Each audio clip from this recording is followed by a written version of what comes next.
नमस्कार दोस्तों, कैसे हैं आप सब। उम्मीद है सब एकदम मजे में होंगे।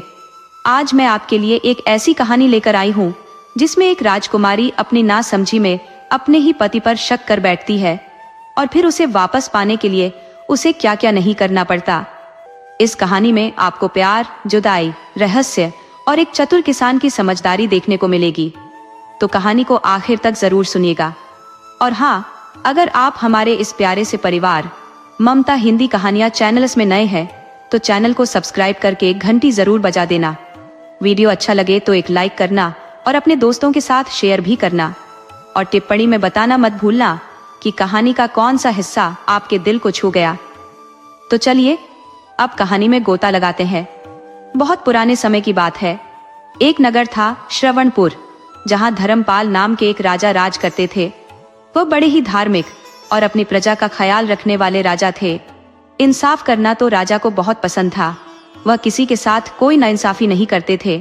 राजा अभी कुंवारे ही थे तो राज दरबार में राजगुरु ने राजा को सलाह दी कि राजन, आप इस नगर के राजा हैं और किसी भी राजा का कुंवारा रहना ठीक नहीं होता। कोई भी पूजा पाठ का काम आप रानी के बिना पूरा नहीं कर सकते। कोई कथा, यज्ञ वगैरह भी नहीं कर सकते। आपको दान पुण्य करने का भी कोई फल नहीं मिलेगा। अब आप कोई साधारण राजकुमार नहीं बल्कि इस राज्य के राजा है। आपके ऊपर प्रजा की जिम्मेदारी है। राजा के लिए प्रजा बच्चों की तरह होती है, तो बिना माता पिता के बच्चे कैसे हो सकते हैं। प्रजा आपको अपना पिता कैसे मान सकती है। इसलिए आप अब देर न करें और जल्दी से ब्याह कर लें। हम आज ही पड़ोस के राज्य माधवपुर में राजा विक्रमसेन के यहाँ उनकी राजकुमारी रोहिणी से आपके ब्याह का संदेश भिजवाते हैं। राजा को राजकुमारी रोहिणी बहुत पसंद थी। राजा धर्मपाल ने एक बार राजकुमारी को माधवपुर के एक मेले में देखा था। तब राजा एक राजकुमार थे। उसी समय से राजकुमारी राजा के दिल और दिमाग में घर कर गई थी। राजकुमारी रोहिणी ने भी राजकुमार को बड़ी देर तक छिप छिप कर देखा था, मगर दोनों में कोई बात नहीं हुई थी। राजा धर्मपाल ने उसी समय सोच लिया था कि ब्याह तो वह राजकुमारी रोहिणी से ही करेंगे, मगर राजा अपने मन की बात पिता से नहीं कह पाए थे। और 4 साल ऐसे ही गुजर गए थे कि अचानक से राजा की मृत्यु हो गई थी और धर्मपाल को राजा बनना पड़ा था। राजा बन जाने के बाद भी 1 साल तक राजा ने इस पर कोई विचार नहीं किया था, मगर गुरुदेव की बात सुनकर ब्याह के लिए हामी भर दी और राजा का एक दूत माधवपुर के राज दरबार में धर्मपाल के ब्याह का संदेश लेकर गया। तो राजा विक्रमसेन ने राजकुमारी रोहिणी का ब्याह धर्मपाल से करने में अपनी मजबूरी बताई। राजा बोला कि आपने संदेश लाने में देर कर दी है। राजकुमारी का ब्याह हम फूलपुर में तय कर चुके हैं। हम राजा धर्मपाल का संदेश स्वीकार करने में अब मजबूर हैं। दूत वहां से लौटकर श्रवणपुर आ गया और राजा विक्रमसेन का संदेशा जैसा का तैसा सुना दिया। राजा को यह बात सुनकर बहुत निराशा हुई। इसमें सारी गलती राजा की ही थी। राजा के पास पूरे 5 साल का वक्त था। जब उन्होंने रोहिणी को देखा था तभी उनके पास संदेश भिजवाना था, मगर अब क्या हो सकता था। राजा सच का पालन करने वाले और इंसाफ पसंद थे। अब उन्होंने रोहिणी को मान लिया था कि वो दूसरे की अमानत है। अब उससे ब्याह के बारे में सोचना भी नाइंसाफी होगी। धर्मपाल ने यह संदेशा गुरुदेव को दिया तो गुरुदेव बहुत गंभीर हो गए और बोले कि राजा विक्रमसेन ने हमारा संदेश ठुकराकर अच्छा नहीं किया है। राजकुमारी रोहिणी कोई चीज नहीं है जो सिर्फ कह देने से दूसरे की हो गई। राजा विक्रमसेन को उसकी राय जाननी चाहिए थी। अगर राजकुमारी रोहिणी खुद इस संदेश को स्वीकार नहीं करती तब हम मानेंगे कि राजकुमारी किसी दूसरे की अमानत हो चुकी है। इसलिए हमें एक बार और कोशिश करनी चाहिए और इस बार मैं राजा धर्मपाल के ब्याह का संदेश लेकर खुद जाऊंगा। गुरुदेव ज्ञानेश्वर खुद संदेश लेकर माधवपुर राजा विक्रमसेन के दरबार में गए और राजा के सामने राजकुमारी रोहिणी से धर्मपाल के ब्याह का संदेश रखा। तो राजा विक्रमसेन ने कहा कि महाराज, आप मुझे क्यों शर्मिंदा कर रही हैं? मैं राजकुमारी का ब्याह दूसरी जगह तय कर चुका हूँ। अब इस पर कोई बात नहीं हो सकती और हमारे पास कोई और राजकुमारी नहीं है कि मैं उससे राजा धर्मपाल का ब्याह करा दूं। तब गुरुदेव बोले कि मैं आपकी बात से सहमत नहीं हूँ। राजकुमारी कोई चीज नहीं है कि आप उसे जहां चाहे खरीद बेच सकते हो। राजकुमारी रोहिणी एक इंसान है उसकी अपनी इच्छा है, उसकी अपनी पसंद है। आप राजकुमारी के मुंह से कहरवा दो कि मुझे धर्मपाल पसंद नहीं है और मेरा ब्याह दूसरी जगह तय हो गया है, वो मेरी इच्छा के अनुसार है। राजा विक्रमसेन बोला कि गुरुदेव, यह बात ठीक नहीं है। आप एक जिम्मेदार राजगुरु होकर ऐसी बात कह रहे हो, ये बिल्कुल भी उचित नहीं है। राजकुमारी भी वही कहेगी जो मैं कहूंगा, और आपको राजकुमारी के मुंह से राजा धर्मपाल को मना करवाना बहुत बुरा लगेगा। इसलिए आप राजकुमारी के मुंह से कुछ न सुने तो अच्छा रहेगा। तब गुरुदेव ने कहा कि नहीं महाराज, राजकुमारी के मुंह से धर्मपाल को मना करने की बात भी मुझे अच्छी लगेगी। आप राजकुमारी को ही जवाब देने के लिए बुलाएं। राजा विक्रमसेन ने तुरंत राजकुमारी को दरबार में बुला लिया और राजकुमारी से कहा कि बेटी, राजगुरु को बता दो कि तुम्हें धर्मपाल पसंद नहीं है। राजकुमारी बोली कि गुरुदेव, सच तो ये है कि मैं धर्मपाल को पिछले 5 साल से दिल में बसाकर रखी हूँ। मुझे उठते बैठते, खाते पीते, सोते जागते धर्मपाल की याद रहती है। मैं चाहकर भी उन्हें भुला नहीं पा रही हूँ। मगर ये भी सच है कि मैं अपने पिता से बहुत प्यार करती हूँ और पिता की खुशी के लिए जहर भी पी सकती हूँ। मेरे पिता ने मेरा ब्याह जो तय किया है, मैं उससे मना नहीं करती, क्योंकि पिता का मान रखना बेटी का धर्म है। गुरुदेव बोले, राजकुमारी, अब तुम अपने कमरे में जाओ। मुझे अपने सवालों का जवाब मिल गया है और शायद राजा विक्रमसेन भी समझ गए हैं। राजकुमारी अपने कमरे में चली गई तो गुरुदेव बोले कि राजन, आप मुझे अब अपने नगर लौटने की आज्ञा दें। राजा विक्रमसेन को अब सूझ ही नहीं रहा था कि गुरुदेव को क्या कहे। राजकुमारी ने तो मन की बात सामने ही उगल दी। उसे जब धर्मपाल से प्यार था तो पहले भी तो कह सकती थी। अब फूलपुर के राजा को क्या जवाब दूंगा?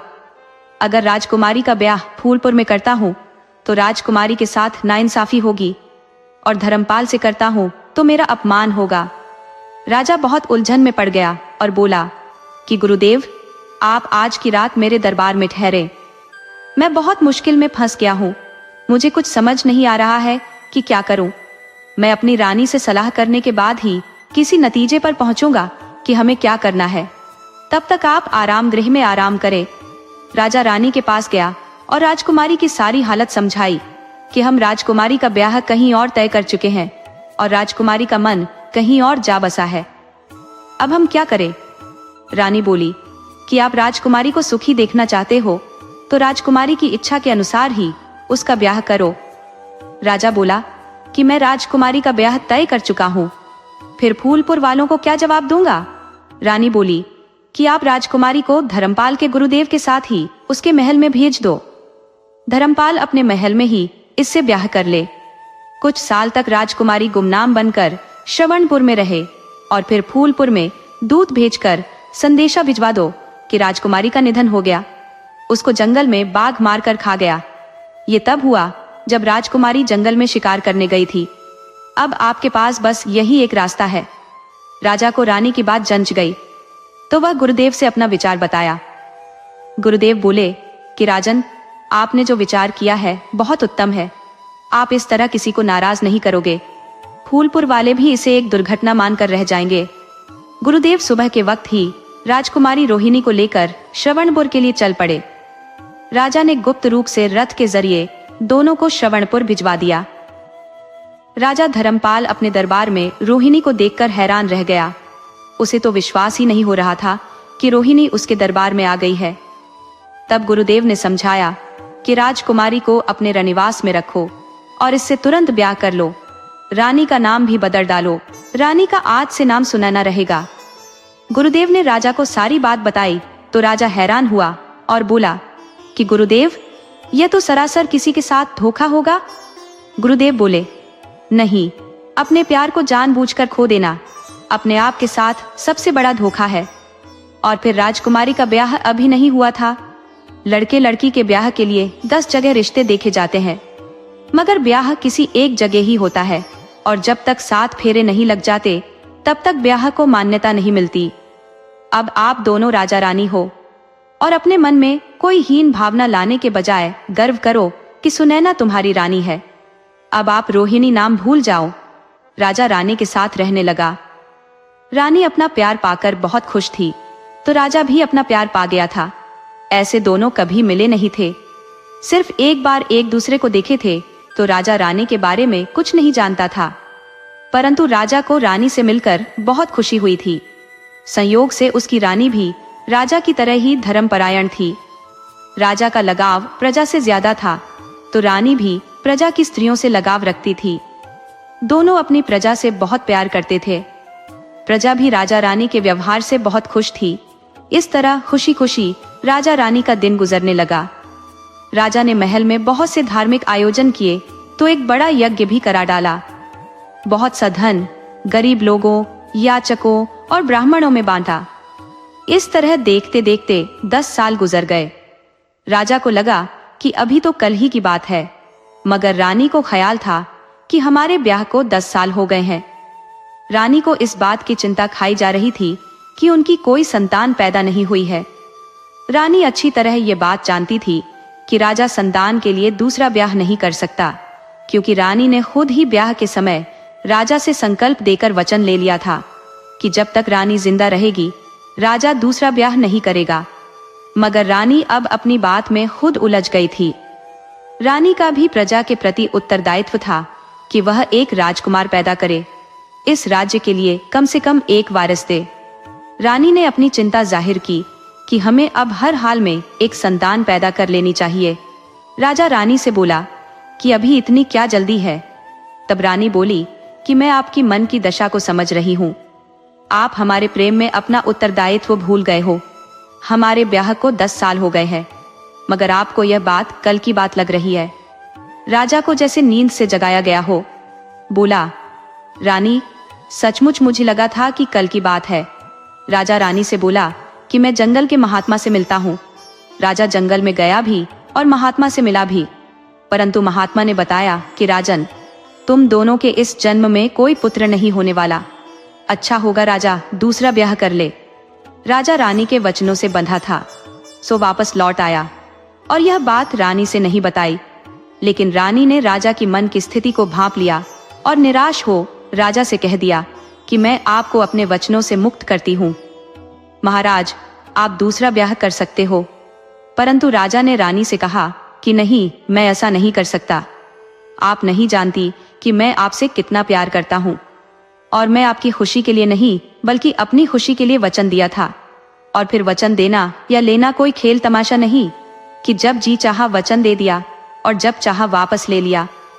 दिए गए वचनों की मर्यादा होती है, जिसमें अपनी सुविधा के लिए कोई फेरबदल नहीं किया जा सकता।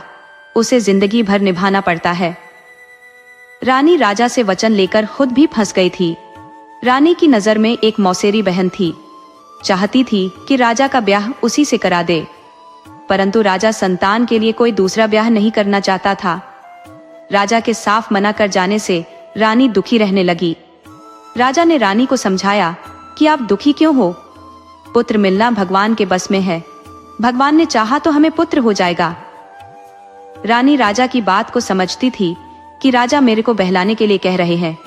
राजा के कहने पर रानी एक दिन राजा के साथ अपना दुखी मन बहलाने के लिए जंगल में घूमने गई। राजा रानी दिन भर जंगल में टहलते रहे। जंगल का नजारा बड़ा ही सुंदर था। कुछ दिन पहले बरसात हुई थी तो सारा वातावरण हरा भरा था। जब शाम होने को आई तो राजा बोला कि रानी, अब हम महल को वापस चलते हैं। शाम होने पर जंगल में जहरीले जीव निकल आते हैं, इसलिए अभी हमें वापस चलना चाहिए। राजा रानी वापस महल के लिए चल दिए, मगर रानी ने जंगल में एक अजीब घटना देखी। एक पुराने बरगद के पेड़ के नीचे एक नन्हा बालक रो रहा था। रानी बोली, महाराज, ये देखिए, कौन स्त्री है जो बच्चे को पेड़ के पास अकेला छोड़कर जंगल में घूमने गई है? इसे तो कोई जंगली जीव खा जाएगा। राजा ने इधर उधर देखा, मगर बच्चे के पास तो छोड़िए, बहुत दूर तक कोई नहीं था। इसका मतलब किसी ने लाकर बच्चे को जंगल में फेंक दिया है। राजा बोला, रानी, इसकी माँ कोई जंगल में घूमने नहीं गई है, बल्कि यह किसी कुमारी स्त्री की नाजायज औलाद है। इसे मरने के लिए फेंक गई है। रानी, यही सब देखकर मेरा मन बहुत दुखी हो जाता है। कुछ कुलच्छनी स्त्रियां आनंद लेने के लिए कितनी नीचता पर गिर जाती है और अपना पाप छिपाने के लिए न जाने कितना पाप कर डालती है। रानी राजा से बोली, नहीं महाराज, आप किसी माँ पर गलत शक मत करिए। हमारे राज्य में कोई ऐसी कुमारी स्त्री नहीं जो गलत काम करे, बदचलन हो।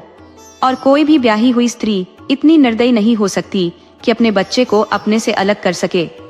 जरूर ही भगवान ने इस बालक को हमारे लिए ही इस स्थान पर रख दिया है। राजा रानी से बोला कि मुझे आप माफ करो, शायद मैं स्त्री के बारे में कुछ ज्यादा ही गलत बोल गया हूँ। मुझे ऐसा नहीं बोलना चाहिए था। आप सही कह रही हो। जरूर देवी, ऐसा ही हुआ है। भगवान ने यह बच्चा मेरे लिए ही यहाँ छोड़ा है। चलो, इस बच्चे को गोद में उठा लो और राजमहल लेकर चलो। मगर इस बच्चे को कुछ दिनों के लिए बहुत गुप्त रखना होगा। बाद में किसी शुभ दिन देखकर बच्चे के आपके गर्भ से जन्म की बात दरबार में बताएंगे और खुशियां मनाएंगे। रानी बोली, आप बिल्कुल ठीक कह रहे हैं। किसी भी दरबारी को यह शक नहीं होना चाहिए कि इस बच्चे का जन्म मेरे गर्भ से नहीं हुआ है। राजा रानी गुप्त दरवाजे से उस बच्चे को लेकर अपने कमरे में आ गए। रानी ने उस बच्चे को अपनी एक चहेती दासी, जिसका नाम संजना था, उसकी खास मदद से बहुत गुप्त ढंग से पालना पोसना शुरू कर दिया। 1 महीने बाद ही राजा ने अपने भवन में रानी के गर्भ से राजकुमार के जन्म की घोषणा कर दी। यह खबर सुनते ही राजमहल में खुशियां दौड़ गईं और प्रजा और दरबारी खुश क्यों न हो। पूरे 10 साल बाद राजा के दरबार में किलकारी गूंजी थी। इस खुशी के मौके पर राजा धर्मपाल ने अपनी प्रजा में अन्न, धन, वस्त्र, आभूषण गरीबों में, ब्राह्मणों, याचकों और प्रजा के बीच दिल खोलकर बांटा। प्रजा कई महीने तक राजकुमार के जन्म पर खुशियां मनाती रही। राजा के गुरुदेव ने बच्चे का नामकरण कर दिया। बच्चे का नाम विक्रम रख दिया। धीरे धीरे समय गुजरता गया। राजा को लगा जैसे कल की बात हो, और अक्सर ऐसा होता है जिसे अपार खुशियां मिल जाती है, उसे समय का पता ही नहीं चलता कि कब गुजर गया। बरसों पहले की बातें ऐसा लगता है जैसे कल की बातें हैं। तो समय गुजरता गया। राजकुमार कब सयाना हो गया, राजा रानी को पता ही नहीं चला। वह तो राजगुरु ने राजा धर्मपाल को बताया कि हमारे दक्षिण के पड़ोसी राजा विजयमल ने अपने पंडित से हमारे राजकुमार विक्रम के लिए अपनी राजकुमारी माधवी का ब्याह का संदेश भिजवाया है।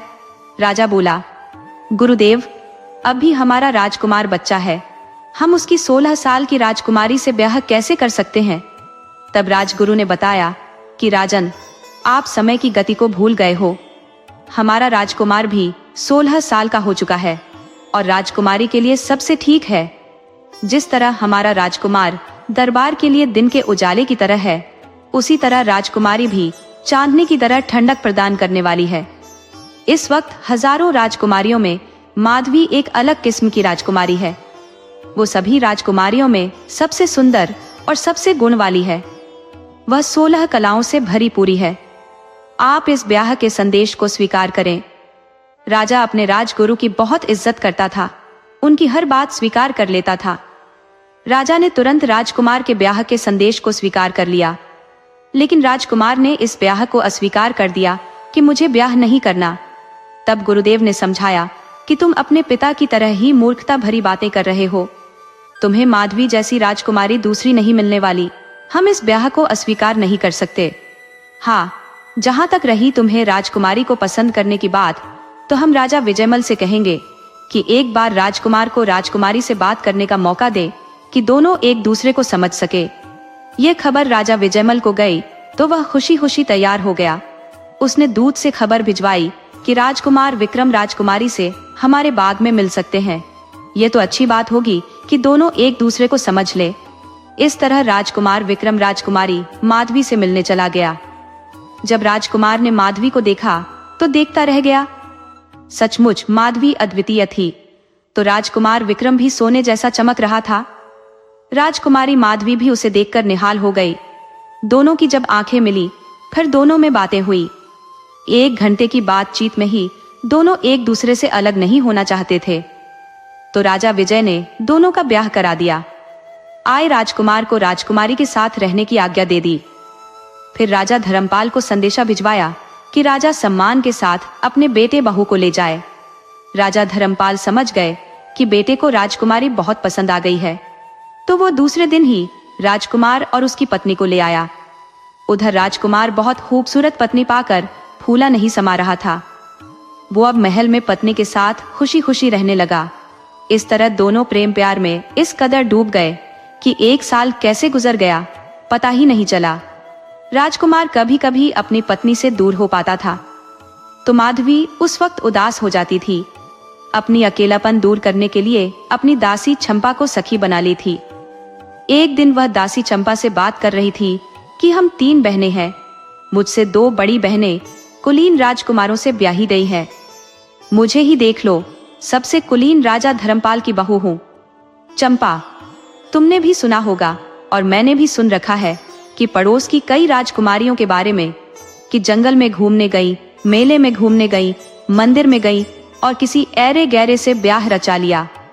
दासी चंपा के मुंह से निकल गया, राजकुमारी, हमारे राजकुमार राजा के अपने पुत्र नहीं है।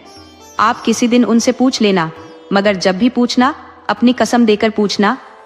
राजकुमारी दासी चंपा पर बहुत नाराज हुई। वह दासी चंपा से बोली, तुम अगर माता श्री द्वारा नियुक्त नहीं की गई होती तो तुम्हें आज मैं अपने हाथों से मौत के घाट उतार देती, तुम्हें 10 टुकड़ों में काट देती। तुम यह गलत बात बोलकर मेरे तन बदन में आग लगा दी है।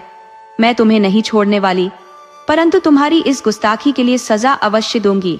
दासी चंपा बोली, राजकुमारी माधवी, आप रानी हो, किसी बेगुनाह को भी मार सकती हो, किसी की जुबान कटवा सकती हो, मगर इससे हकीकत नहीं बदल जाएगी, सच्चाई अपनी जगह कायम रहेगी। राजकुमारी माधवी बोली कि चंपा, मैं कोई नाइंसाफ राजा की बहू नहीं हूँ, गलत करने वाले को सजा अवश्य दी जाती है। तब चंपा बोली कि रानी, जब आप सच पर चलने वाली हो तो हमें सजा दे ही नहीं सकती हो। राजकुमारी जी, मैं दासी जरूर हूँ, परंतु झूठी बातें नहीं बोलती। मैंने जो कुछ कहा है सच कहा है, मैं कभी झूठ नहीं बोलती। ये अलग बात है कि हर जगह सच बोलने से बचती हूँ और चुप रहती हूँ, मगर मैं आपको अपना मानती थी, इसलिए सच मुंह से निकल गया है। चंपा की इस निडरता से माधवी को विश्वास हो गया कि चंपा सच कह रही है। बहुत से राजा ऐसा करते हैं, पुत्र न होने पर किसी के भी पुत्र को गोद ले लेते हैं और उसे अपना राजकुमार बता देते हैं। माधवी ने सोच लिया कि मुझे अपने पति की हकीकत जाननी चाहिए, अपने पति के कुल खानदान के बारे में जानना चाहिए, उसके असली माता पिता के बारे में जानना चाहिए। वह राजकुमार के आने का इंतजार करने लगी। राजकुमार कहीं बाहर गया हुआ था, मगर उसे माधवी की याद सता रही थी, तो रात होने से पहले महल में लौट आया और सबसे पहले माधवी के कमरे में गया। वो रोज की तरह माधवी से गले मिलना चाहा, तो वो उससे दूर हटकर खड़ी हो गई और बोली कि आप मुझसे दूरी बनाकर रहो, मुझे किसी धूर्त के साथ नहीं रहना।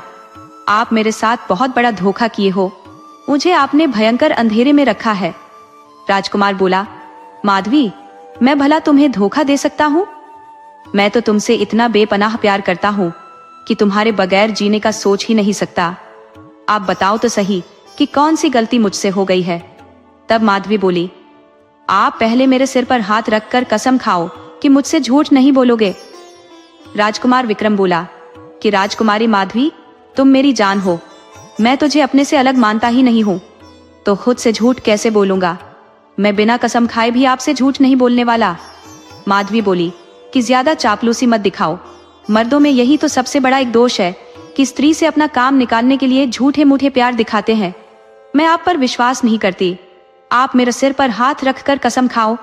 राजकुमार बोला कि नहीं मानती हो तो आपके विश्वास के लिए आपके सिर पर कसम खाकर कहता हूँ कि आप मुझसे जो पूछोगी उसका जवाब सच सच दूंगा।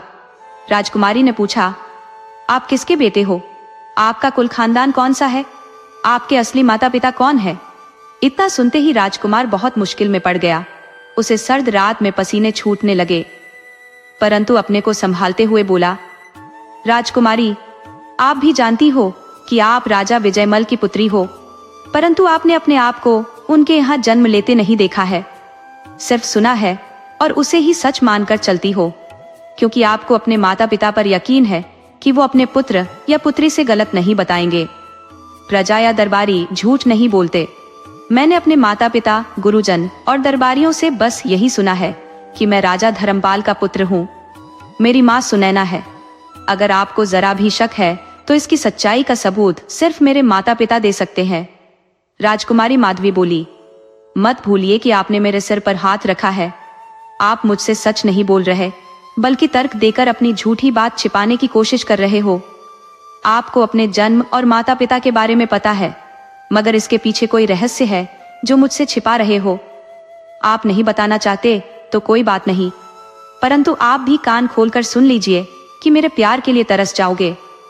मैं आपको अपने पास फटकने नहीं दूंगी जब तक कि सच्चाई नहीं बता देते।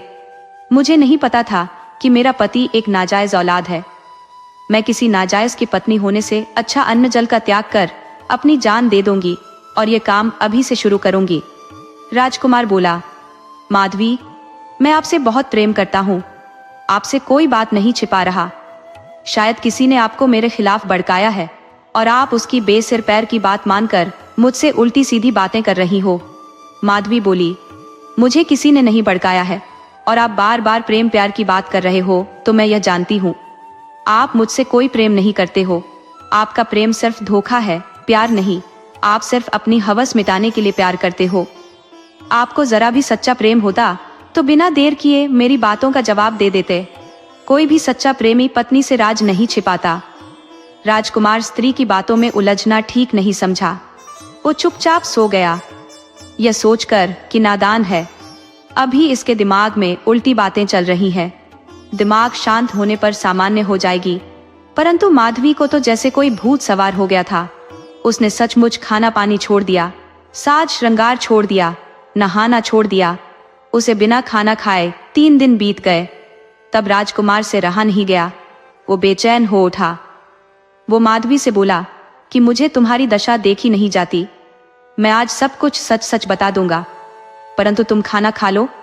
राजकुमारी माधवी बोली, इस बात को सच मानकर अभी खाना खा ले रही हूं, परंतु फिर कोई चालाकी की तो इस बार जहर खा लूंगी। राजकुमार माधवी से बहुत ज्यादा प्रेम करने लगा था। उसके बिना वो जिंदा नहीं रह सकता था। वह भी 3 दिन से कुछ नहीं खाया था। एक प्रेमी अपनी प्रेमिका की एक खरोंच बर्दाश्त नहीं कर सकता, और यह तो 3 दिन भूखी रह गई। हालांकि राजकुमार भी भूखा था। राजकुमार माधवी की सेहत को लेकर ज्यादा डर गया। वह राजकुमारी से बोला, माधवी, अब तक मैंने जो कहा वह भी सच ही था, और अब जो कुछ तुम्हें दिखाने जा रहा हूँ वह भी सच ही है। अब दोनों में से कौन सा सच तुम्हें अच्छा लगे उसी पर विश्वास कर लेना। सब सच्चाई जानने के लिए तुम्हें मेरे साथ जंगल में चलना होगा। तो माधवी झट उसके साथ जंगल में जाने को तैयार हो गई। राजकुमार अपनी पत्नी को लेकर जंगल में चला गया। वह जंगल में एक बहुत बड़े भयानक झील के पास गया और राजकुमारी माधवी से बोला कि प्रिय, मेरे जन्म का सारा रहस्य इस झील में कैद है। तुम्हें मेरे जीवन का रहस्य समझने में मेरे जीवन की हानि भी हो सकती है, मेरी जान भी जा सकती है। माधवी, आपको मुझसे जरा भी प्यार है तो मेरे जीवन को संकट में मत डालो। राजकुमारी माधवी बोली कि कपटी राजकुमार, गिरगिट की तरह बार बार रंग मत बदलो, मुझे अपने जीवन का रहस्य बताओ। राजकुमार बोला, ठीक है, जब तुम नहीं मानोगी तो मुझे रहस्य बताना ही पड़ेगा। राजकुमार झील के अंदर कमर तक पानी में चला गया और बोला, राजकुमारी माधवी, अब भी समय है, जरा सोच लो, मेरे जीवन को संकट में मत डालो, मेरे प्राण जा सकते हैं। राजकुमारी बोली, सोच लिया, अगर मरते हो तो मर जाओ, मगर मुझे सारा रहस्य दिखाओ। राजकुमार गर्दन तक पानी में चला गया और बोला, राजकुमारी माधवी, अब भी कुछ नहीं बिगड़ा है, तुम मुझे संकट में मत डालो, मुझे जीते जी मत मारो। हो सकता है आज से हम तुमसे जुदा हो जाए और फिर हमारा मिलना कभी न हो।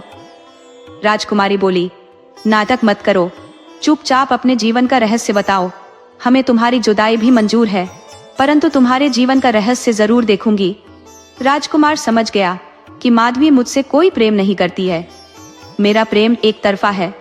इस स्त्री का प्यार सिर्फ दिखावा मात्र है, वरना कोई साधारण स्त्री भी यह जानकर कि पति के प्राण संकट में है तो अपनी कसम देकर पति को रोक लेती, पति पर कोई आंच नहीं आने देती।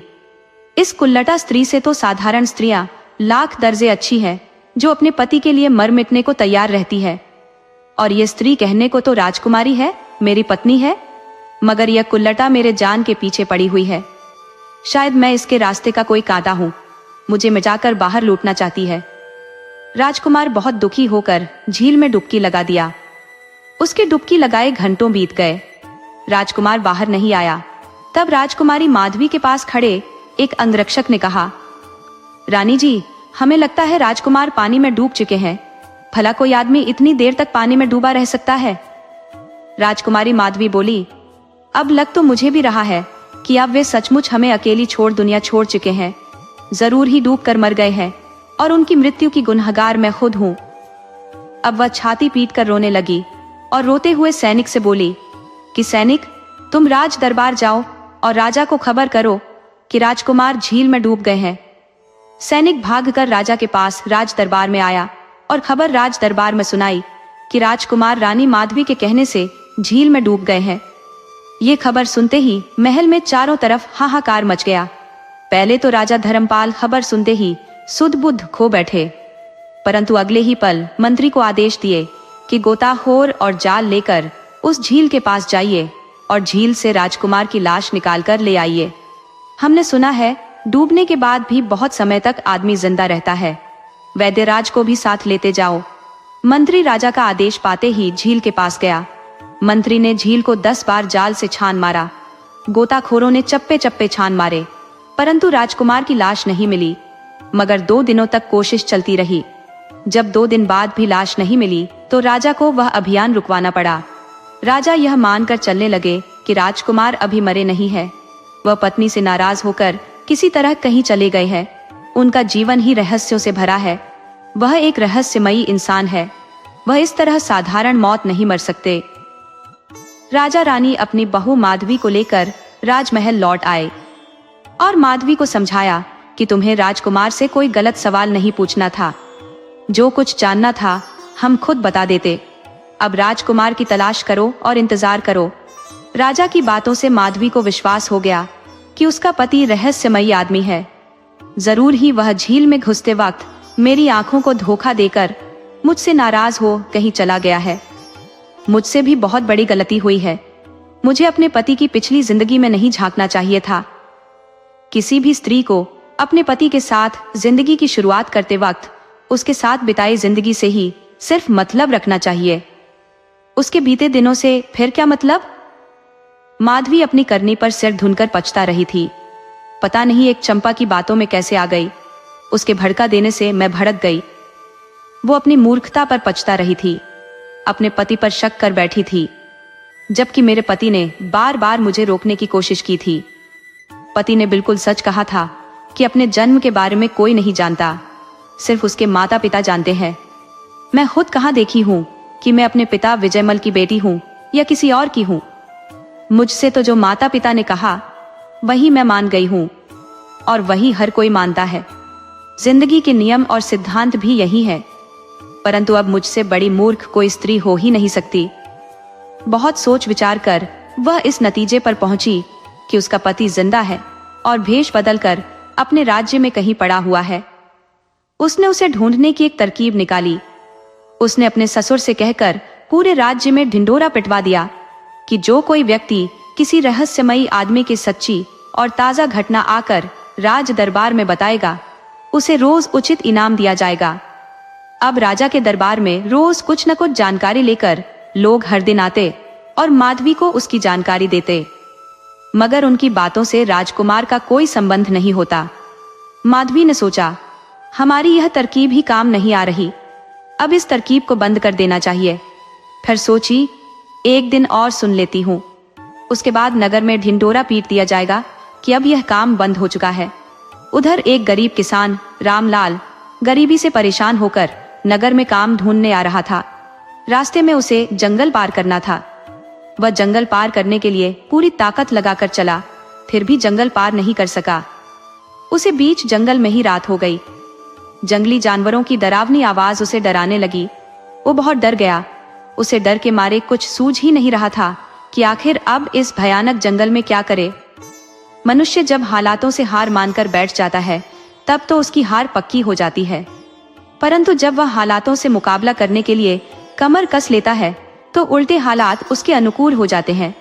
उसके दिमाग में आया कि हमें तुरंत किसी घने पेड़ पर चढ़कर रात बिता लेनी चाहिए। सामने एक बहुत बड़ा बरगद का पेड़ था, तो वह किसान उस पेड़ पर चढ़ गया और एक मोटी डाल से चिपक कर बैठ गया। अक्सर जंगल के ज्यादातर जंगली जानवर पेड़ पर नहीं चढ़ पाते हैं। किसान उस पेड़ पर चढ़कर बैठ गया और रात खत्म होने का इंतजार करने लगा। कहते हैं, इंतजार की घड़ियां बहुत लंबी हो जाती है। उस वक्त समय बिताए नहीं बीतता, एक एक पल घंटों के समान बीतता है। जब आधी रात हुई तो उसने एक अजीब घटना देखी। बरगद की जड़ में से एक दरवाजा खुला, उसमें से बहुत से नाग बाहर निकले। वो बाहर निकलते ही मनुष्य का रूप धारण कर ली।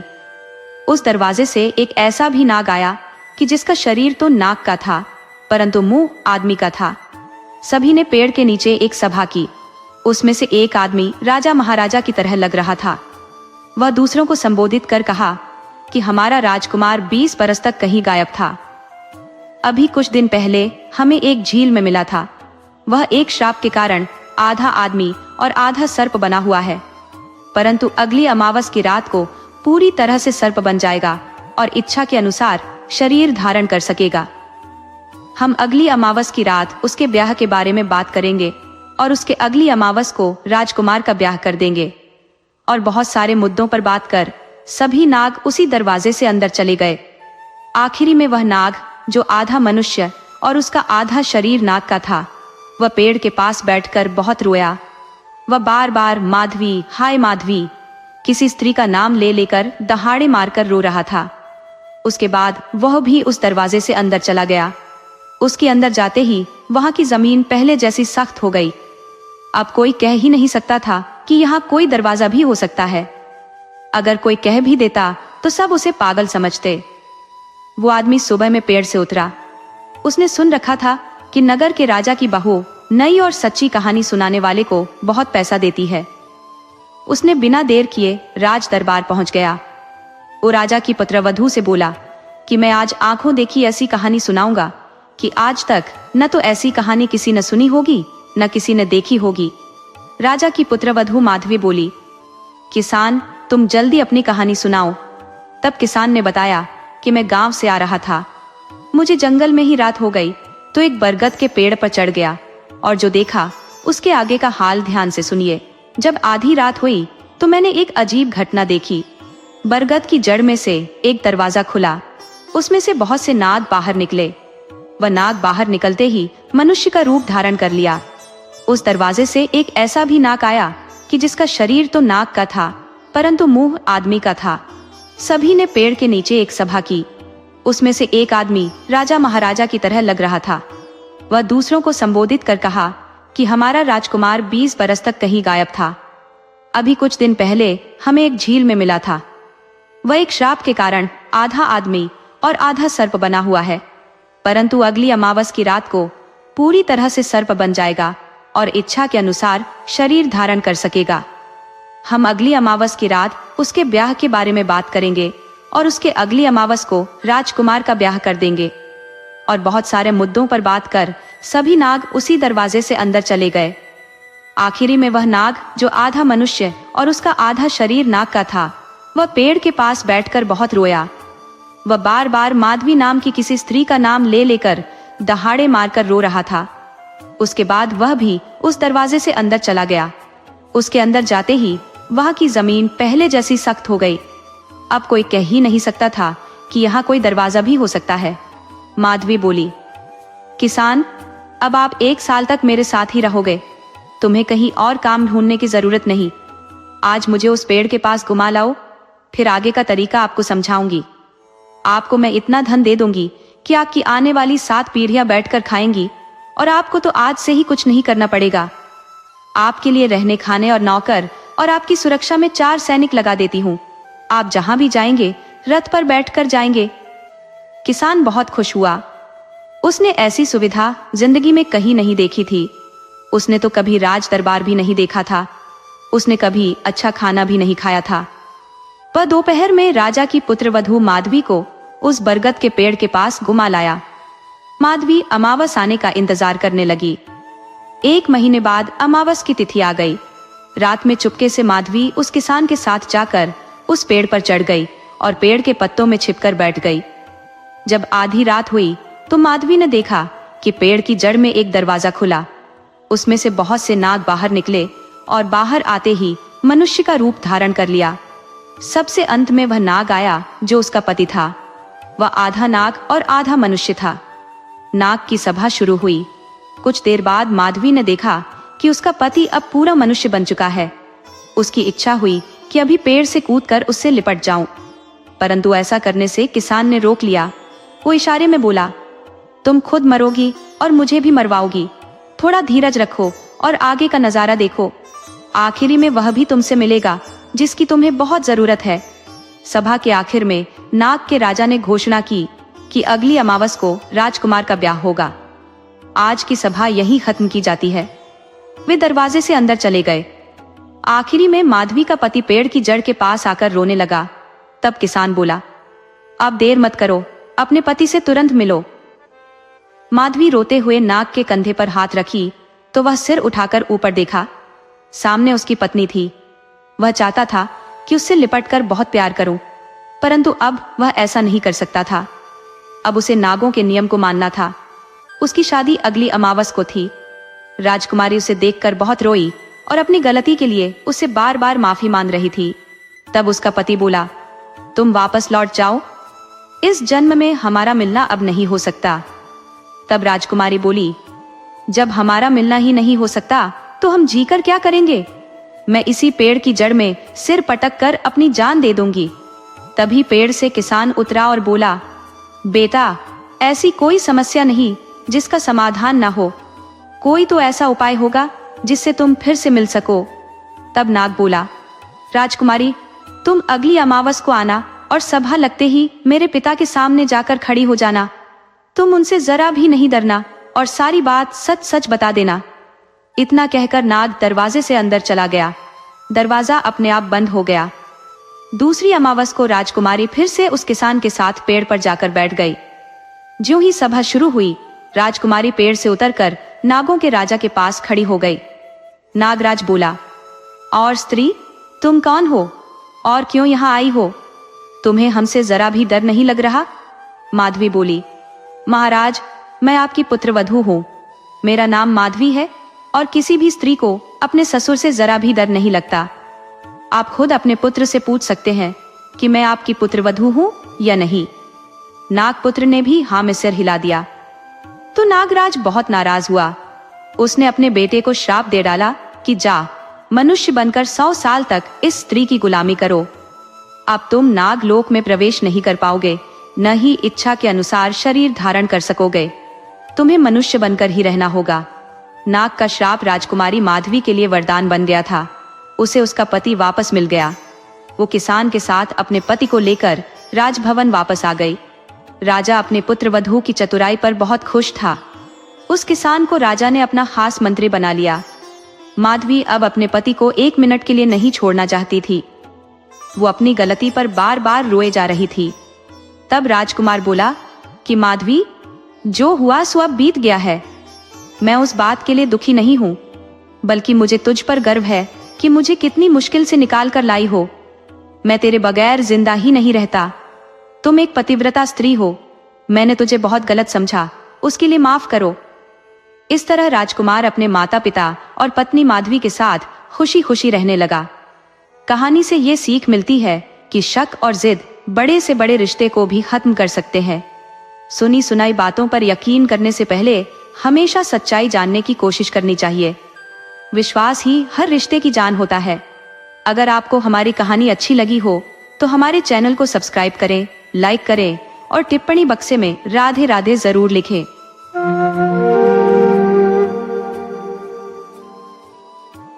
एक समय की बात है। एक गांव में कुंदन नामक एक कृषक निवास करता था। कुंदन की कोई संतान नहीं थी। उसके परिवार में केवल वह और उसकी धर्मपत्नी ही थे। खेतों में परिश्रम कर जो कुछ भी अर्जित करता, उसी से उनका गुजर बसर होता था। पति पत्नी को किसी भी प्रकार की चिंता नहीं थी और वे संतोष पूर्वक अपना जीवन व्यतीत कर रहे थे। एक दिन कुंदन किसी काम से नगर गया। वहां उसने एक व्यक्ति को देखा जिसकी शानदार हवेली थी और वह बहुत कीमती वस्त्र धारण करता था। जब भी वह व्यक्ति नगर में आता जाता, लोग खड़े होकर उसे सलाम करते थे। उस व्यक्ति को देखकर कुंदन के मन में भी एक इच्छा जागृत हुई। वह भी अमीर व्यक्ति की भांति ठाट बाट वाला जीवन जीना चाहता था। वह भी एक शानदार घर में निवास करना चाहता था, कीमती वस्त्र धारण करना चाहता था और उसी प्रकार लोगों का सम्मान पाना चाहता था। कुंदन ने अपनी इस इच्छा को कई दिनों तक मन में ही रखा और किसी से कोई चर्चा नहीं की। परंतु एक शाम को उसने अपनी यह इच्छा अपनी पत्नी को बताते हुए कहा, भाग्यवान, मैं नगर में रहने वाले उस सेठ की तरह अमीर बनना चाहता हूँ और ठाट बाट से जीवन जीना चाहता हूँ। कुंदन की पत्नी ने यह सुनकर कुछ क्षणों के लिए विचार किया। उसने अपनी सारी जिंदगी गरीबी में ही बिताई थी, परंतु इस हालात में भी वह अपने पति का पूरा साथ देती थी। उसने कुंदन की इच्छा सुनी तो वह थोड़ी हैरान हुई। उसे भली भांति ज्ञात था कि व्यक्ति को अपनी औकात के हिसाब से ही जीवन व्यतीत करना चाहिए। चादर से बाहर पैर पसारने की कोशिश करने पर चादर फट सकती है।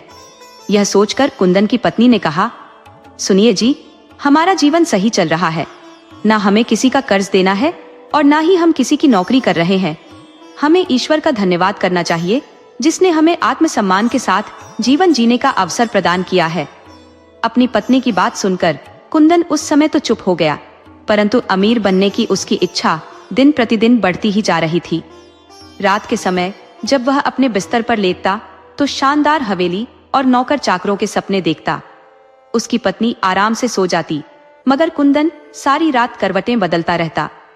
कुंदन की जो भी आमदनी थी वह भोजन, आवास और अन्य आवश्यकताओं में ही समाप्त हो जाती थी। उसके पास बचत के नाम पर कुछ भी नहीं था और उसकी आय में किसी प्रकार की कोई वृद्धि नहीं हो रही थी।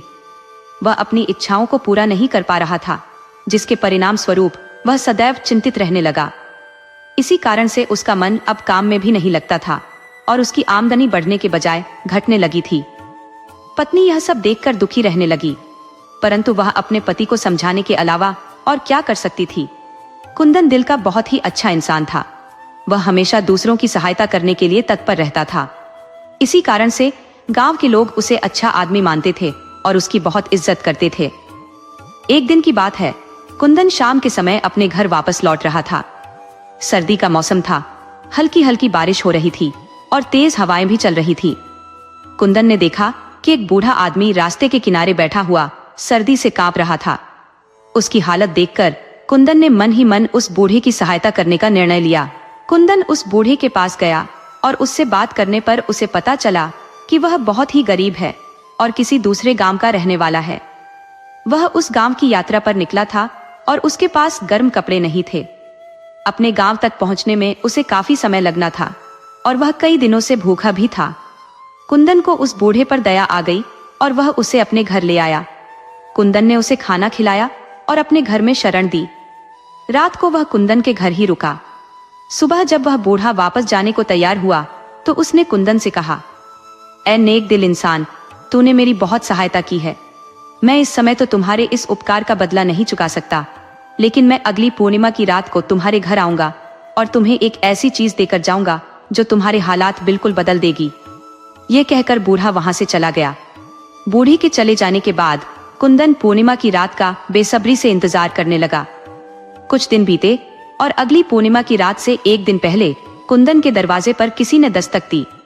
कुंदन ने जब दरवाजा खोला तो सामने वही बूढ़ा आदमी खड़ा था। उसके हाथ में एक पिंजरा था जिसमें एक कबूतर बंद था।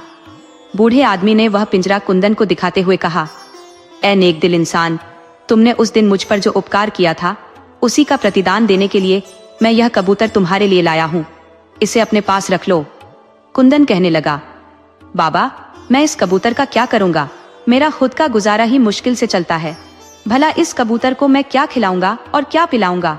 यह कहते हुए कुंदन उदास हो गया।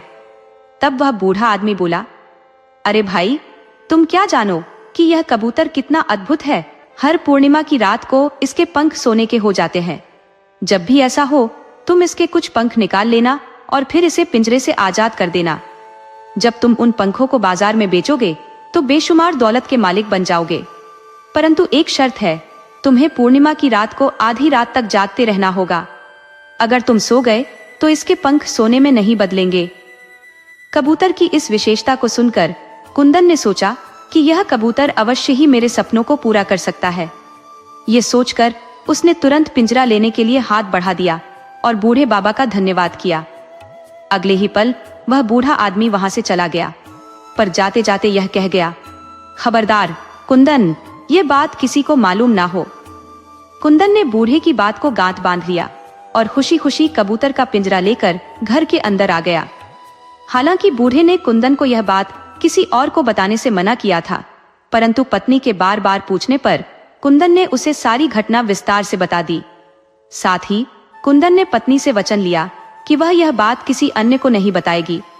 रात होते ही दोनों पिंजरे के पास बैठ गए और आधी रात का इंतजार करने लगे। मगर आधी रात होने में जब कुछ ही समय बचा था, दोनों पति पत्नी की आंख लग गई। जब दोनों की नींद खुली तो सुबह हो चुकी थी। वे बहुत पछताने लगे, मगर अब क्या हो सकता था। उन्होंने कबूतर को दाना खिलाया और अपने अपने कामों में लग गए। कुछ दिन इसी तरह बीते। एक बार फिर पूर्णिमा की रात आई। इस बार पत्नी ने दृढ़ निश्चय कर लिया कि वे सुबह तक जागते रहेंगे, मगर ऐसा हो न सका। आधी रात होने से कुछ ही क्षण पहले दोनों की आंखें बंद हो गईं। अगली पूर्णिमा की रात भी इसी तरह बीत गई। तब कुंदन ने अपनी पत्नी से कहा, कोई बात नहीं, कबूतर तो हमारे घर में ही है, यह जा कहां सकता है। एक न एक रात तो ऐसी आएगी जब हम जागते रहेंगे। कुंदन की पत्नी समझदार और अक्लमंद थी, परंतु उसमें एक कमजोरी थी। वह किसी बात को ज्यादा दिन तक छुपा नहीं सकती थी। एक दिन उसने अपनी सहेली को यह राज की बात बता दी। सहेली ने यह बात अपने पति को बताई। सहेली का पति गांव के जमींदार के यहाँ नौकर का काम करता था। फिर नौकर के माध्यम से यह बात जमींदार तक पहुंच गई। जमींदार के पास दौलत की कोई कमी नहीं थी, लेकिन वह अत्यंत लालची था। उसने सोचा, अगर यह कबूतर मुझे मिल जाए तो मेरे वारे न्यारे हो जाएंगे। उसने अपने नौकर से कहा, अगर तुम किसी तरह से वह कबूतर वाला पिंजरा मेरे पास ले आओ तो मैं तुम्हें इनाम से मालामाल कर दूंगा। नौकर ने अपनी पत्नी की सहायता से वह पिंजरा कुंदन के घर से चुराकर जमींदार के घर पहुंचा दिया और किसी को इस बात की खबर भी नहीं हुई। कुंदन जब खेतों से काम करके घर वापस आया तो देखा कि कबूतर और उसका पिंजरा वहां नहीं थे। वह सिर पकड़कर पछताने लगा और अपनी पत्नी पर चिल्लाने लगा, तुम्हारी गलती की वजह से ही कोई पिंजरा चुरा कर ले गया। कुंदन की पत्नी जानती थी कि उसने कबूतर का राज केवल अपनी सहेली को ही बताया था। वह अपनी सहेली के पास गई और उसे सच्चाई बताने के लिए मजबूर कर दिया। सहेली पहले तो कसमें खाती रही कि उसने यह बात किसी को नहीं बताई, लेकिन जब कुंदन की पत्नी ने रोना धोना शुरू किया तो उसने सच्चाई बताते हुए कहा कि वह कबूतर जमींदार की हवेली में है। उस समय यह रिवाज था कि अगर किसी को भी कोई शिकायत होती थी तो वह नगर के कोतवाल के पास जाता था। कुंदन की पत्नी ने अपने पति को यह बात बता दी कि उनका कबूतर और पिंजरा जमींदार की हवेली पर है और उस हवेली में गांव का कोई आदमी दाखिल नहीं हो सकता। कुंदन जमींदार से बहुत डरता था और पूरा गांव ही जमींदार से डरता था। उसके खिलाफ शिकायत भला कौन कर सकता था। कुंदन इस बारे में सोचता रहा और उसने अपनी पत्नी को भी नहीं बताया कि वह क्या सोच रहा है। दूसरे दिन कुंदन बिना किसी को बताए नगर के कोतवाल के पास जा पहुंचा और उसे सारी बात बता दी। कुंदन की बात सुनने के बाद कोतवाल ने कहा, इस समय तो तुम चले जाओ, मैं कल तुम्हारे गांव में आऊंगा और तुम्हारा कबूतर तुम्हें वापस मिल जाएगा। दूसरे दिन पूरे गांव में यह खबर फैल गई कि कोतवाल साहब गांव में आ रहे हैं और वह जमींदार की हवेली पर मेहमान बनकर रहेंगे। कोतवाल ने जमींदार के यहाँ जब कबूतर वाला पिंजरा देखा तो उन्होंने पूछा, जमींदार साहब, मुझे एक बूढ़े आदमी ने बताया था कि यह कबूतर उसने एक गरीब किसान को दिया था। ये पिंजरा आपके पास कैसे आ गया? यह सुनकर जमींदार के चेहरे का रंग उड़ गया। जमींदार ने कोतवाल को धोखा देने के लिए कई तरह की बातें बनाई, लेकिन कोतवाल के आगे उसकी एक भी नहीं चली और उसे सच्चाई बताने पर मजबूर होना पड़ा। कोतवाल ने जमींदार को आदेश दिया कि वह यह पिंजरा तुरंत कुंदन किसान को लौटा दे। जमींदार, जो बेहद लालची था, सोचने लगा कि अगर वह यह कबूतर किसी तरह खरीद ले तो अच्छा होगा। उसने कोतवाल से कहा, कोतवाल साहब, क्या मैं यह कबूतर कुंदन से खरीद सकता हूँ? कोतवाल ने जवाब दिया, अगर कुंदन यह कबूतर और पिंजरा बेचना चाहता है और तुम वह कीमत देने को तैयार हो जो कुंदन मांगेगा तो तुम इसे खरीद सकते हो। इसके बाद कुंदन को हवेली पर बुलाया गया। जमींदार ने कबूतर की इतनी ऊंची कीमत लगाई जो कुंदन ने कभी सपने में भी नहीं सोची थी, तो कुंदन वह पिंजरा बेचने के लिए राजी हो गया। वह घर पर ही था कि दरवाजे पर दस्तक हुई। कुंदन ने दरवाजा खोला तो बाहर वही बूढ़ा आदमी खड़ा था जिसने कुंदन को वह कबूतर और पिंजरा दिया था। बूढ़ा आदमी कुंदन से कहने लगा, मैंने सुना है कि जमींदार ने वह कबूतर बहुत ही भारी कीमत अदा करके तुमसे खरीद लिया है। कुंदन ने कहा, जी हाँ, आपने बिल्कुल ठीक सुना है, मुझे उस कबूतर की बहुत ही अच्छी कीमत मिली है। बूढ़ा आदमी हंसते हुए कहने लगा, बस मैं यही चाहता था। कुंदन ने कहा, मैं कुछ समझा नहीं। बूढ़ा आदमी एक बार फिर से हंसा और कहने लगा, कभी कबूतर के पंख भी सोने के हुए हैं भला? वह तो एक मामूली सा कबूतर था। जो कुछ भी हुआ है वह मेरी योजना के हिसाब से ही हुआ है। अब तुम्हारे पास काफी पैसा है, अब तुम उससे और जमीन खरीदो और मेहनत करो तो तुम भी दौलतमंद हो जाओगे। इसके बाद तुम अपनी सभी इच्छाएं पूरी कर पाओगे। कुछ समय के बाद कुंदन सचमुच ही एक बहुत ही अमीर आदमी बन चुका था। उसके पास अपना एक आलीशान मकान था, कीमती कपड़े पहनता था और पूरी शान और शौकत के साथ रहता था। दूसरी तरफ उस जमींदार ने आखिरकार मायूस होकर उस कबूतर को उड़ा दिया, क्योंकि कई महीने बीत जाने के बाद भी किसी भी पूर्णिमा की रात को उस कबूतर के पंख सोने के नहीं हुए थे।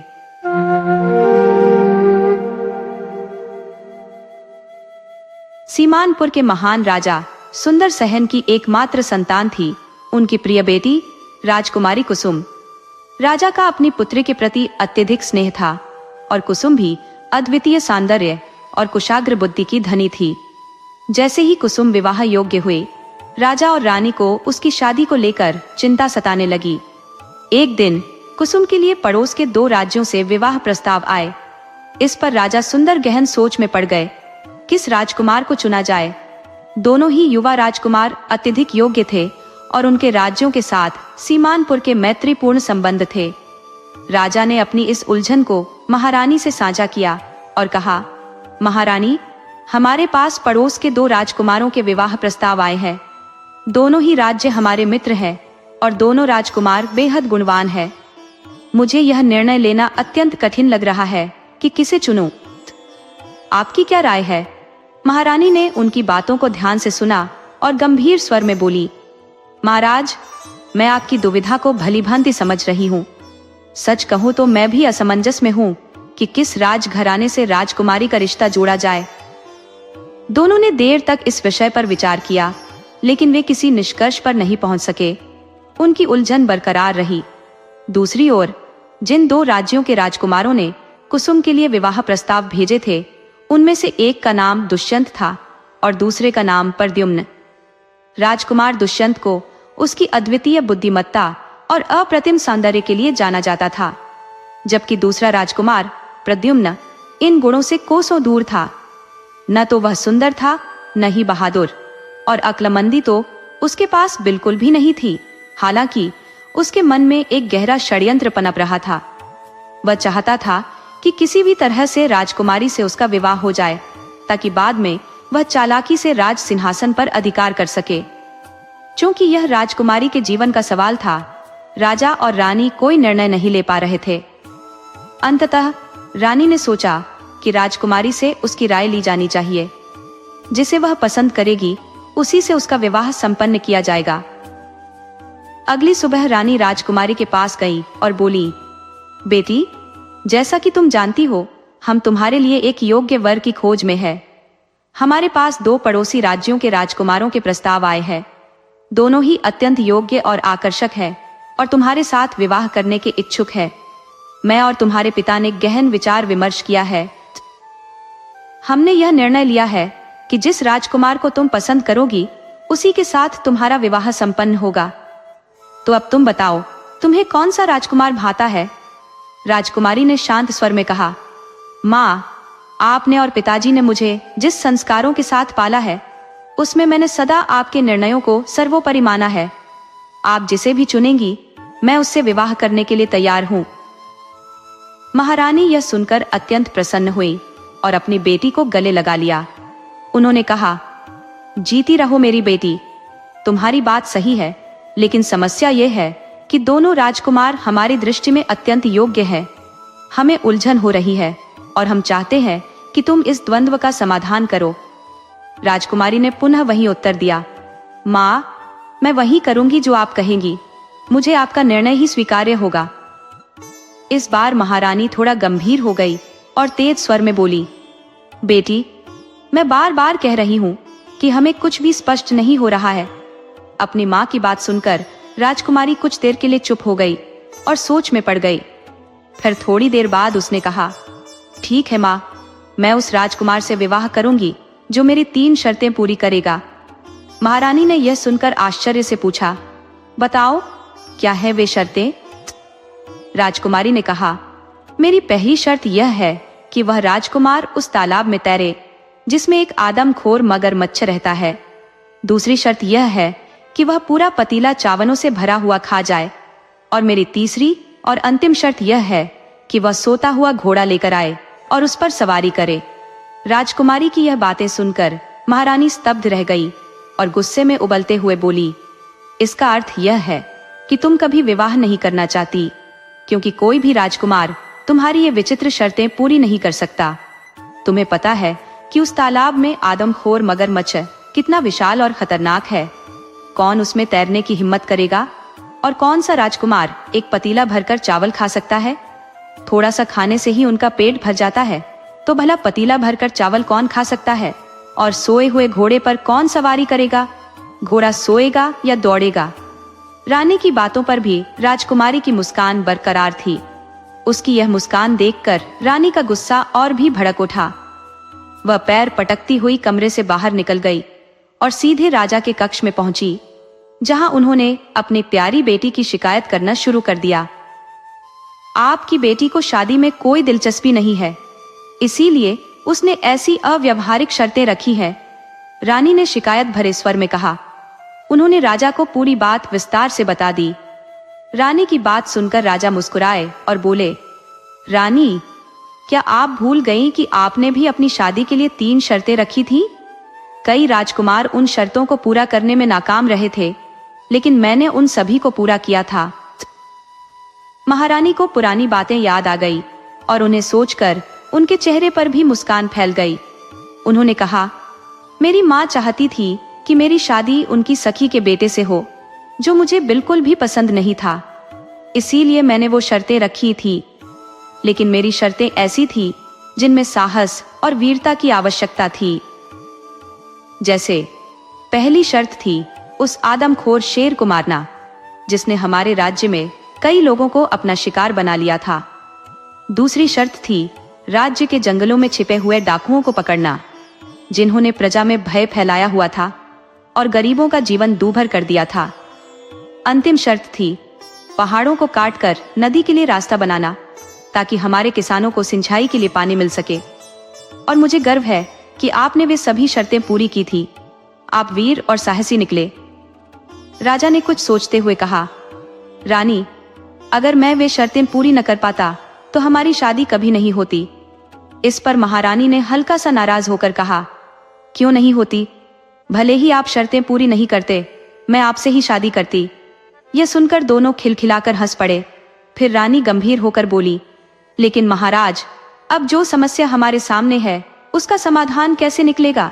पहले तो मुझे समझ नहीं आ रहा था कि हमारी बेटी की शादी किससे करें, और अब तो यह और भी जटिल हो गया है।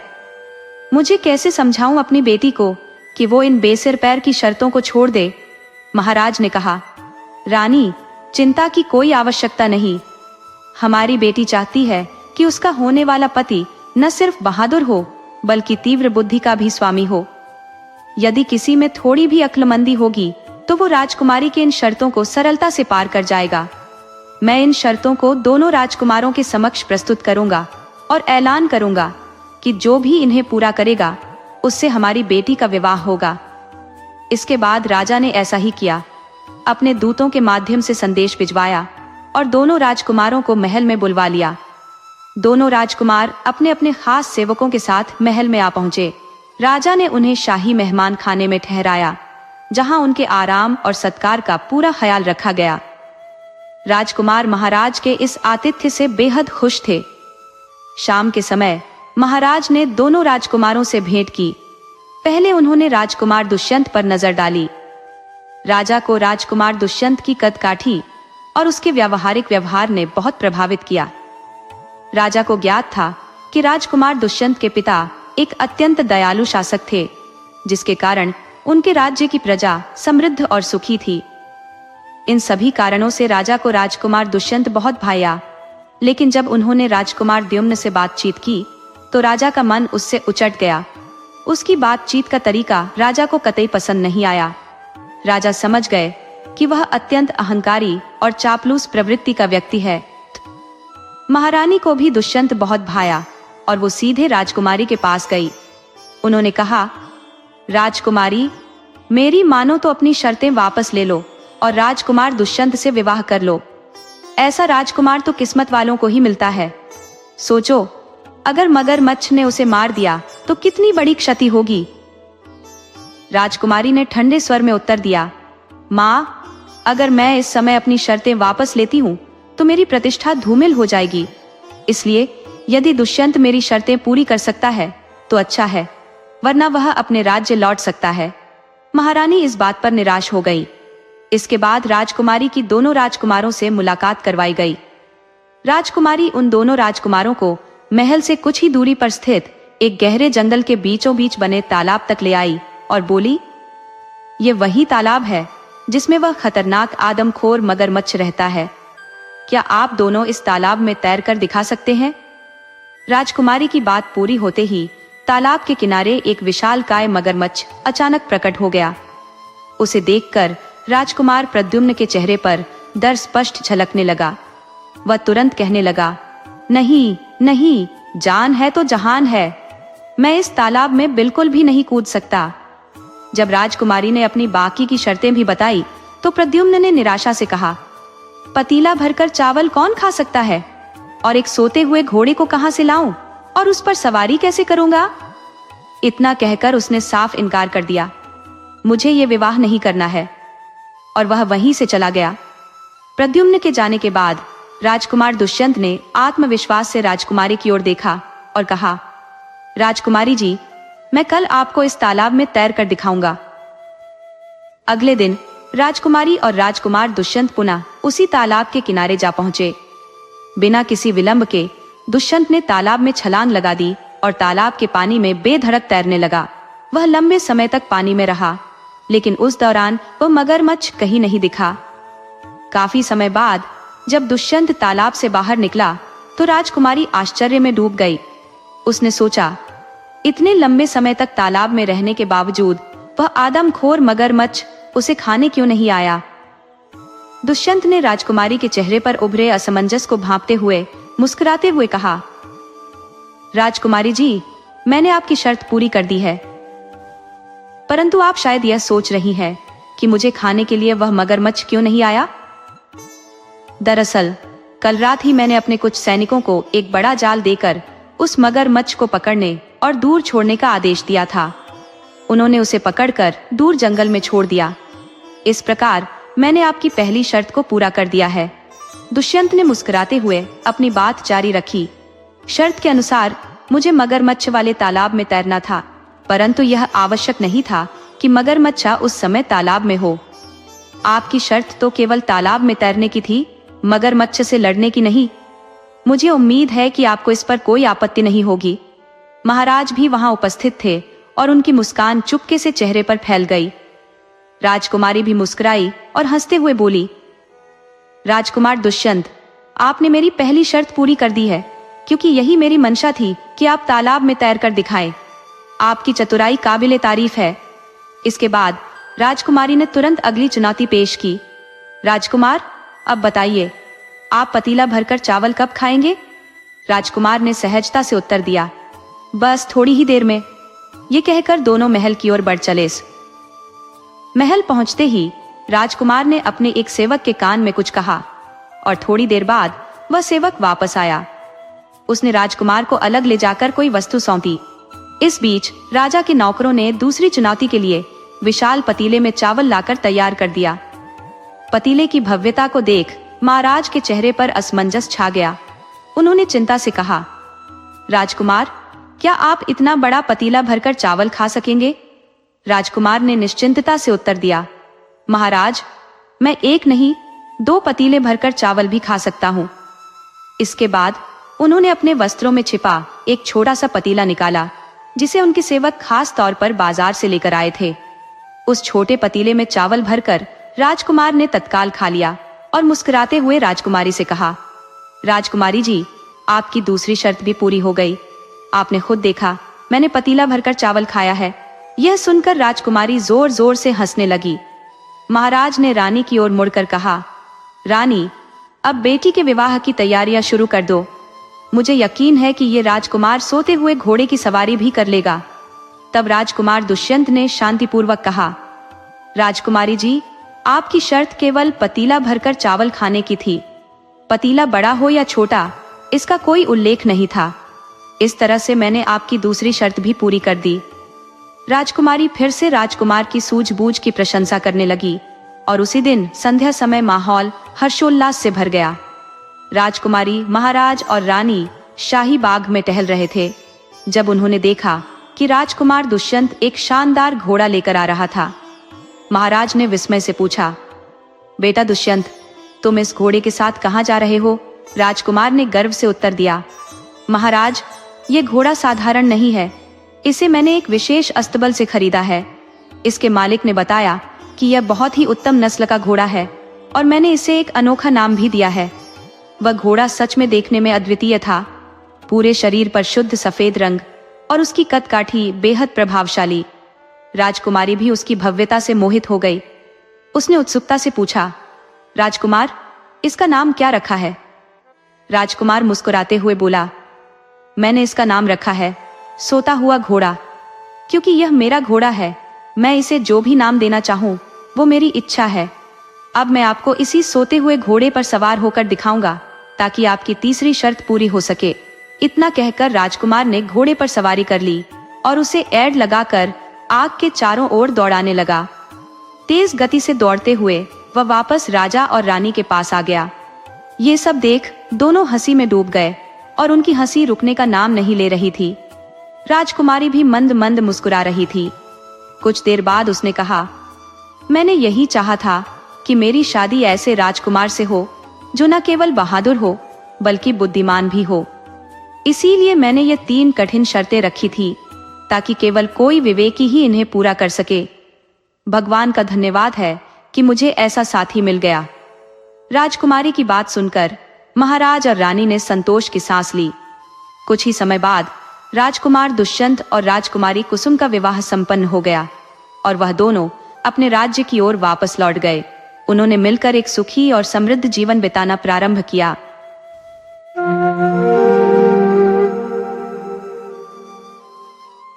सूरजपुर गांव का श्यामन एक खेतिहर किसान था जिसके पास भगवान की कृपा से 20 एकड़ की उपजाऊ जमीन थी। उसकी जमीन इतनी उपजाऊ थी कि मानो वहां सोना उगता हो। गांव के सबसे समृद्ध लोगों में उसकी गिनती होती थी।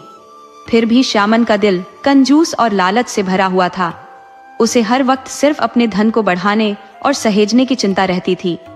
उसका परिवार उसकी इस आदत से बहुत ही परेशान था। वो अपने खेतों में काम करने वाले मजदूरों को बहुत कम मजदूरी देता था और वो भी समय पर नहीं। पूरा गांव उसकी कंजूसी और लालच को अच्छे से जानता था। उसके अंदर धन इकट्ठा करने की भूख कभी खत्म नहीं होती थी। उसकी हर सोच और हर कदम का मकसद सिर्फ पैसे को बढ़ाना होता था। इस नगर का राजा सूर्यसेन था, वीर, पराक्रमी और युद्ध कला में निपुण राजा। उसने अपने बाहुबल और वीरता के दम पर कई राज्यों पर विजय प्राप्त की थी, परंतु उसकी राज्य विस्तार की अभिलाषा इतनी प्रबल थी कि वो अक्सर युद्ध में ही उलझा रहता था।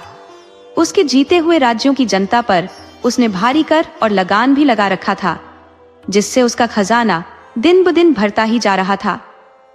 कई युद्धों के बाद एक दिन उसे थकान महसूस हुई और उसने पहाड़ी क्षेत्र में कुछ समय बिताने का निश्चय किया।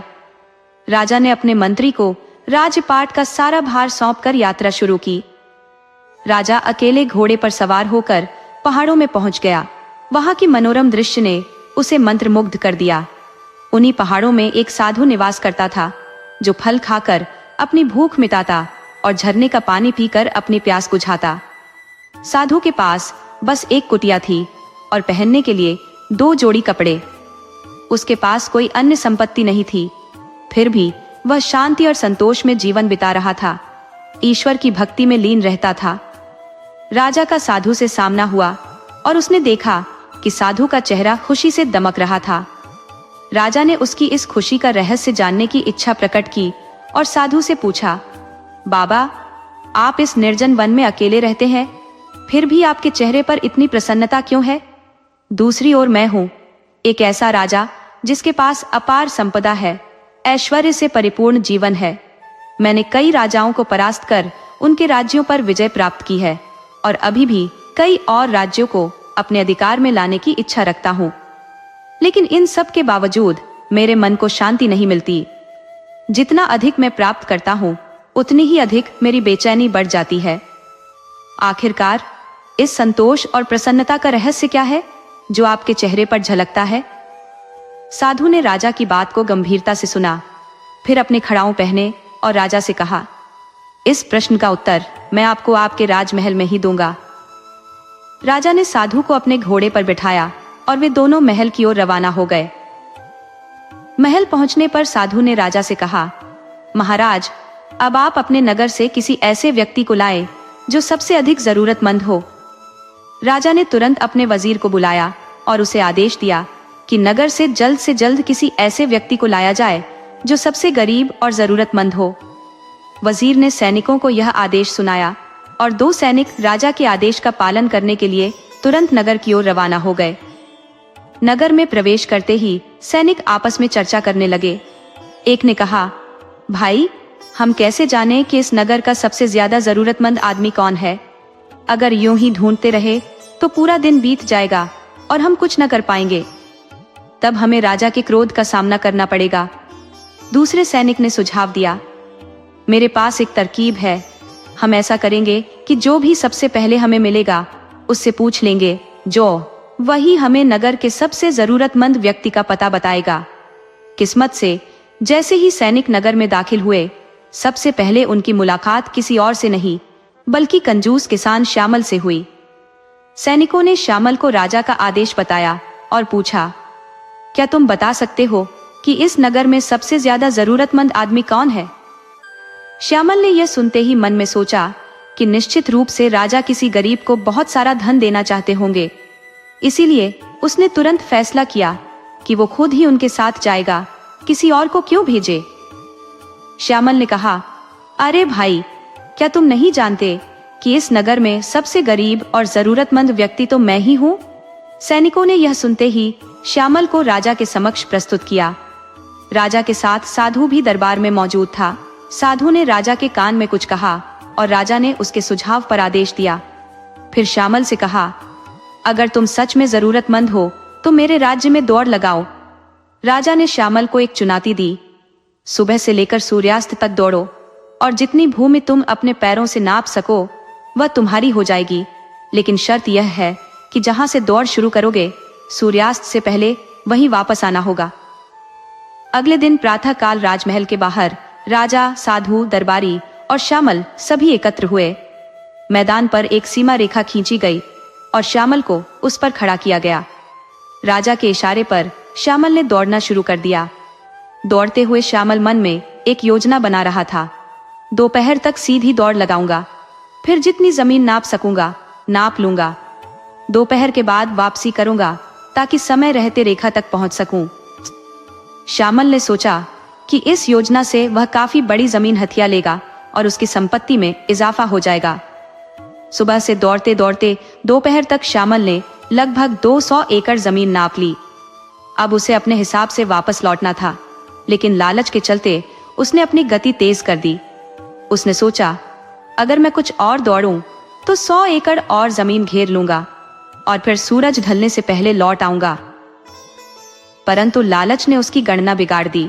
वह जितना दौड़ता रहा, सूर्य उतनी ही तेजी से ढलने लगा। जब श्यामल को अपनी गलती का एहसास हुआ, तब तक बहुत देर हो चुकी थी। अब उसे जल्द से जल्द लौटना था, लेकिन समय बहुत कम बचा था। उसके सामने 2 ही रास्ते थे, या तो वह हार मानकर दौड़ बंद कर दे और खाली हाथ घर लौट जाए, या अपनी जान की परवाह किए बिना पूरी ताकत से दौड़े। उसने दूसरा रास्ता चुना। श्यामल ने अपनी गति और तेज कर दी, लेकिन वह थकान से टूट चुका था। सांस लेना भी मुश्किल हो रहा था। फिर भी वह बेतहाशा दौड़ता रहा। आखिरकार उसकी हालत इतनी खराब हो गई कि उसके मुंह से खून बहने लगा। परंतु श्यामल फिर भी नहीं रुका। वह सूरज ढलने से पहले उस सीमा रेखा तक पहुंचने के लिए अपनी आखिरी सांस तक दौड़ता रहा। भागते भागते श्यामल जब राजमहल के प्रवेश द्वार पर पहुंचा, तब तक सूर्य अस्ताचल को छू चुका था।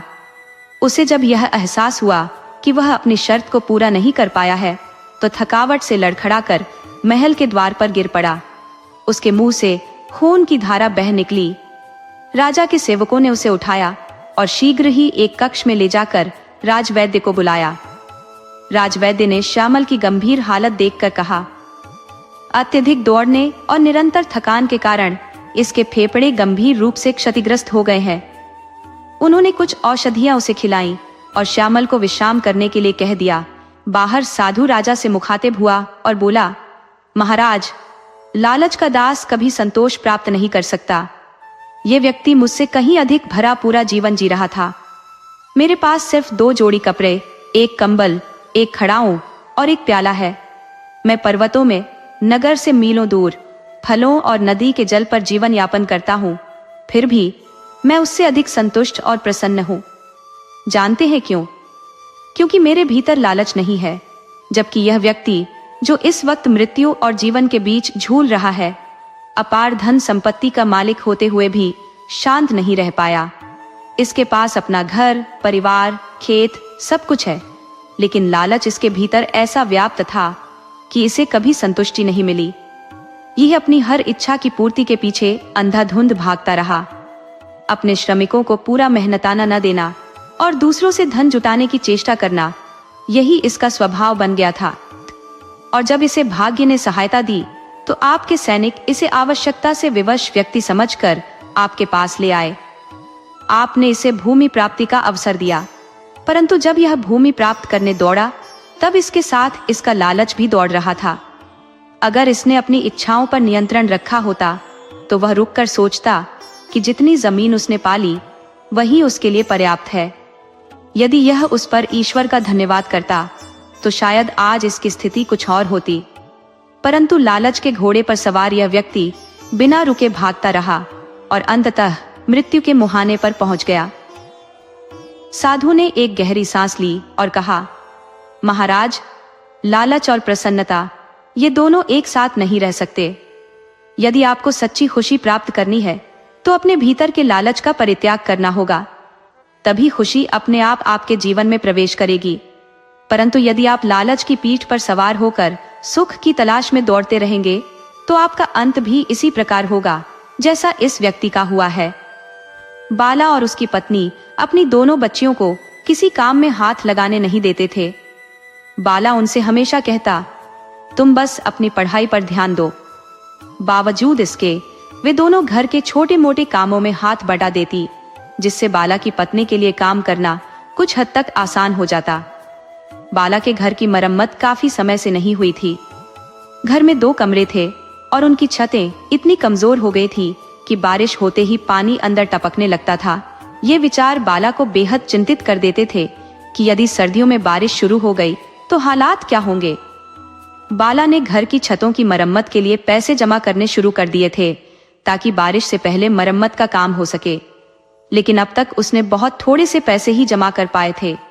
इसीलिए वह दिन ढलने तक काम में जुटा रहता था, ताकि ज्यादा पैसे कमा सके और जल्द से जल्द मरम्मत करवा सके। आज दोपहर जब वह अपने काम में व्यस्त था, उसकी पत्नी उसके लिए खाना लेकर आई। साथ में वह एक छोटी सी अंगीठी भी लाई, जिसमें कोयले सुलग रहे थे। अपनी पत्नी और अंगीठी देखकर बाला बेहद प्रसन्न हुआ और कहने लगा, बाली, तूने कमाल कर दिया। तुझे कैसे पता चला कि मुझे ठंड लग रही है? बाली उसकी तारीफ सुनकर शर्म से मुस्कुराई और बोली, आर जी, यहाँ जितनी ठंड है, घर पर भी उतनी ही ठंड है। इसलिए मैंने सोचा कि आप बाहर ठंड में काम कर रहे होंगे, तो अंगीठी में आग जलाकर ले आई हूँ। ये कहकर बाली ने खाना खोलकर उसके सामने रखा और बोली, आप खाना खाइए, मैं घर जा रही हूँ। बच्चियां पाठशाला से लौटने वाली होंगी, उन्हें भी खाना देना है। बाला ने कहा, ठीक है, तू जा। लेकिन बाली, एक बात सुन ले, तू मेरे लिए इतनी तकलीफें उठाती है और मुझे इस बात का बहुत दुख है कि मैं तुझे वो सुख नहीं दे सका जो तुझे मिलना चाहिए था। पर देखना, जैसे ही घर की छतों की मरम्मत हो जाती है, मैं तेरे लिए सोने की बालियां और खड़े जरूर बनवाऊंगा।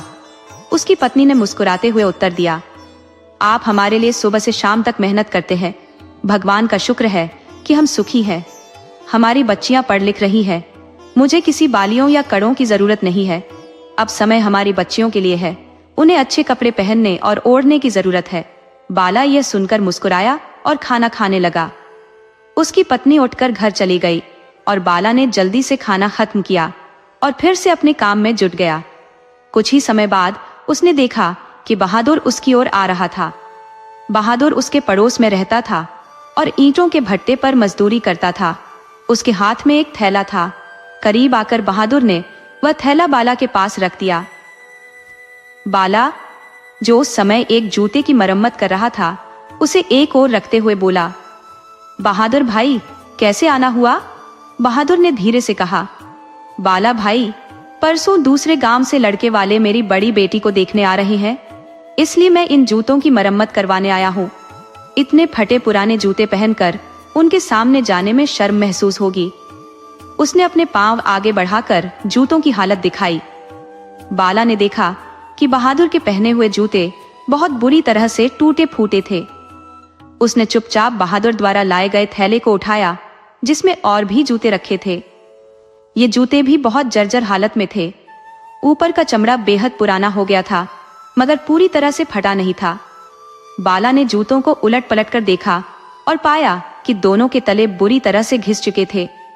बाला की अनुभवी उंगलियों ने जैसे ही चमड़े को छुआ, उसे समझ में आ गया कि ये हिरण की खाल से बने हुए जूते थे, मुलायम, मजबूत और हल्के। पर एक और बात जिसने बाला का ध्यान खींचा, वो ये थी कि हिरण की खाल के जूते सामान्यतः बहुत हल्के होते हैं, लेकिन ये जूते वजन में कुछ भारी लग रहे थे। मगर बाला ने इस बात पर अधिक ध्यान नहीं दिया। जब बहादुर ने देखा कि बाला इतने गौर से जूतों को परख रहा था, तो वो थोड़ा असहज हो गया। उसे लगा कि शायद बाला इतने पुराने और क्षतिग्रस्त जूतों को देखकर मरम्मत करने से मना कर देगा। शर्मिंदगी से बहादुर बोला, बड़े भाई, ये जूते बहुत ही पुराने हैं। इन्हें मैंने घर के पुराने सामानों में से निकाला है। ये मेरे दादा के जूते हैं, जो कभी बहुत अच्छी हालत में थे। दादा की मौत के बाद मेरे पिता ने इन्हें पहना और इनका ये हाल कर दिया। अगर बेटी की शादी की बात ना होती तो मैं कभी भी तुम्हारे पास ऐसे फटे पुराने जूते लेकर ना आता, पर यह इज्जत का सवाल है। बाला उसकी बातें सुनकर गंभीर हो गया और बोला, ये जूते हिरण की खाल के बने हुए हैं, जो बहुत कीमती होते हैं। तुम्हारे दादा तो बड़े अमीर रहे होंगे। बहादुर ने गर्व से कहा, हाँ, वो इस गांव के सबसे बड़े जमींदार थे। गांव की आधी जमीनें उन्हीं की थी, लेकिन उनके मरने के बाद मेरे पिता ने सारी जमीनें बेच दी और उन पैसों को अपने दोस्तों के साथ ऐशो आराम में उड़ा दिया। अगर उन्होंने थोड़ा समझदारी से काम लिया होता तो आज हमारा ये हाल ना होता। बहादुर की शर्मिंदगी को समझते हुए बाला ने उसे तसल्ली देते हुए कहा, तुम चिंता मत करो दोस्त, मैं इन जूतों को ऐसा बना दूंगा कि लोग देखकर हैरान रह जाएंगे। बहादुर ने सिर झुकाकर बाला से कहा, बाला भाई, एक और बात है, इन जूतों की मरम्मत के पैसे मैं बाद में दूंगा। अभी तो लड़के वालों के खाने का भी इंतजाम नहीं हो पाया है। मैं अब उस भट्टे के मालिक के पास जाऊंगा जहां काम करता हूं। शायद वो कुछ रकम उधार में दे दे ताकि मैं खाने का इंतजाम कर सकूं। बाला ने उसकी चिंता को समझते हुए कहा, देखो बहादुर भाई, जैसे तुम्हारी बेटी वैसे ही मेरी भी बेटी। तुम बिल्कुल चिंता मत करना। अगर भट्टे का मालिक उधार ना भी दे तो मेरे पास चले आना। मेरे पास कुछ पैसे जमा है जो मैंने बरसात में छतों की मरम्मत के लिए रखे थे। मरम्मत तो बाद में भी हो जाएगी, लेकिन अभी उन पैसों से तुम दावत का इंतजाम कर लो। बाला की संवेदनशील बातों ने बहादुर के दिल को छू लिया। उसकी आंखें भर आईं और वो भावुक होकर बाला को दुआएं देता हुआ दुकान से चला गया। बाला ने समझा कि गांव की एक बेटी की शादी का सवाल था, इसलिए उसने बाकी काम छोड़कर बहादुर के जूतों पर काम शुरू किया। जूतों के तले बिल्कुल खराब हो चुके थे और बीच से बुरी तरह टूटे हुए थे। बाला ने अपनी संदूक से सबसे महंगा तला निकाला, जिसे वह सिर्फ गांव के अमीर जमींदारों के जूतों में लगाता था। उसने पूरी तन्मयता से काम में जुट गया। शाम तक जूते बिल्कुल नए जैसे बन गए थे। बाला ने अपना काम समेटा, संदूक में सारी चीजें बंद की और कुंडी लगाकर बहादुर के जूतों का थैला उठाया। वह अपने घर की ओर रवाना हुआ। रास्ते में बाला के चेहरे पर एक सुकून भरी मुस्कुराहट थी। वह काफी उत्साहित था और ऐसा प्रतीत हो रहा था मानो वह जल्दी से जल्दी घर पहुंचना चाहता हो। घर पहुंचते ही उसने जूतों का थैला एक ओर रख दिया। उसकी दोनों बेटियां खेल रही थी और उसकी पत्नी काली रात का खाना बना रही थी। बाला ने काली को आवाज दी। वह आई तो बाला ने उसे बहादुर के जूते दिखाए और उसे पास बैठाकर धीरे धीरे कुछ समझाने लगा। उसकी बातें सुनकर काली की आंखों में हैरानी और खुशी दोनों थी। अपनी बात खत्म करने के बाद बाला ने अपनी जेब से एक पुरानी कपड़े की पोटली निकाली और काली को दिखाई। पोटली में ढेर सारे चमकते हीरे और सोने के सिक्के थे। काली हैरान थी मगर बेहद खुश भी। बाला ने कहा, अब हम बहादुर के घर चलेंगे। तुम चूल्हे की आग धीमी कर दो, हम जल्दी लौट आएंगे। कुछ ही देर में बाला और उसकी पत्नी बहादुर के घर पहुंच गए। बहादुर वहीं मिला, गहरे चिंता में डूबा हुआ। उसने बाला और उसकी पत्नी को आदर पूर्वक बिठाया। सब लोग बैठ गए तो बहादुर ने बाला को बताया कि भट्टे के मालिक ने उसे पैसे देने से साफ मना कर दिया। साथ ही उसने बेइज्जती भी की और कहा कि बहादुर हर बार उधार लेने के लिए मुंह उठाए आ जाता है। बाला ने शांत स्वर में कहा, बहादुर, भगवान बहुत कृपालु है। जो मैं तुम्हें एक ऐसी कहानी सुनाता हूँ जिससे तुम सबका दिल खुश हो जाएगा। उसकी यह बात सुनकर बहादुर और उसका परिवार अचरज भरी नजरों से बाला को देखने लगा। सिर्फ बाला की पत्नी को पहले से इस बात का इल्म था, इसलिए वो बिल्कुल हैरान नहीं थी। बहादुर को कुछ समझ नहीं आ रहा था। वो बस मुंह खोले बाला की ओर देखता रहा। सबकी चकित और उलझी हुई नजरों के बीच बाला की पत्नी की मुस्कान और बढ़ गई। बाला ने बात शुरू की, बहादुर, तुम्हारे दादा बहुत अमीर थे। जब मैंने उनके जूतों की मरम्मत की और उन्हें उलट पलट कर देखा तो उनकी एड़ियों के भीतर से यह निकला। बाला ने कपड़े की एक छोटी पोटली निकाली और सबके सामने रख दी। सबकी निगाहें हैरानी से पोटली पर टिक गई। जब बहादुर ने पोटली खोली तो उसमें रखे चमकते हुए हीरे और सोने के सिक्के देख सभी स्तब्ध रह गए। बाला ने पोटली बहादुर के हाथों में थमाते हुए कहा, मेरा मानना है कि तुम्हारे दादा ने यह दौलत चोरों और लुटेरों से बचाने के लिए अपने जूतों में छिपा रखी थी।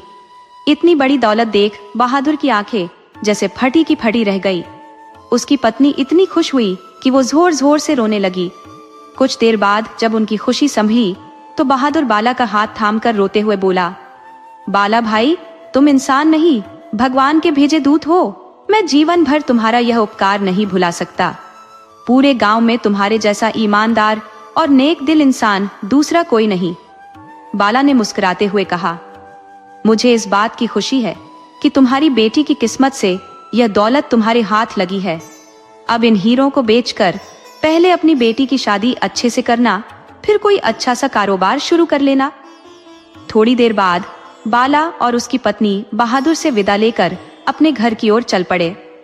रास्ते में चलते हुए बाला की पत्नी ने उससे पूछा, तुम्हें इस ईमानदारी का पाठ किसने पढ़ाया? चाहो तो इस बहुमूल्य खजाने को छिपा सकते थे, किसी को भनक भी न लगती। फिर उससे मिले पैसों से घर की छत की मरम्मत करवा सकते थे और मेरे लिए सोने के आभूषण भी बनवा सकते थे। बाला उसकी बात पर मुस्कुराया, सीना चौड़ा किया और बोला, हमारे घर की छत भी ठीक होगी और तुम्हारे गहने भी आएंगे, और ये सब मैं अपने पसीने की कमाई से करूंगा। उसकी बातें सुनकर पत्नी का चेहरा खिल उठा। वह बोली, मैं और मेरी दोनों बेटियां सच में सौभाग्यशाली हैं कि हमें तुम जैसा पति और पिता मिला है। बाला अपनी तारीफ पर कुछ शर्मिंदा हुआ और अपनी शर्माहट छिपाने के लिए बनावटी गुस्से में बोला, बाली, जरा तेज चलो, मुझे भूख लग रही है। घर पहुंचते ही खाना खाऊंगा। बाली उसकी स्थिति को समझ गई और मुस्कुराई। वह चुपचाप बाला के साथ कदम बढ़ाने लगी। दोनों फिर से अपनी रोजमर्रा की जिंदगी में व्यस्त हो गए। कुछ समय बाद बाला ने अपने प्रयासों से पैसा जमा किया, घर की छत की मरम्मत करवाई और अपनी पत्नी के लिए गहने भी बनवाए।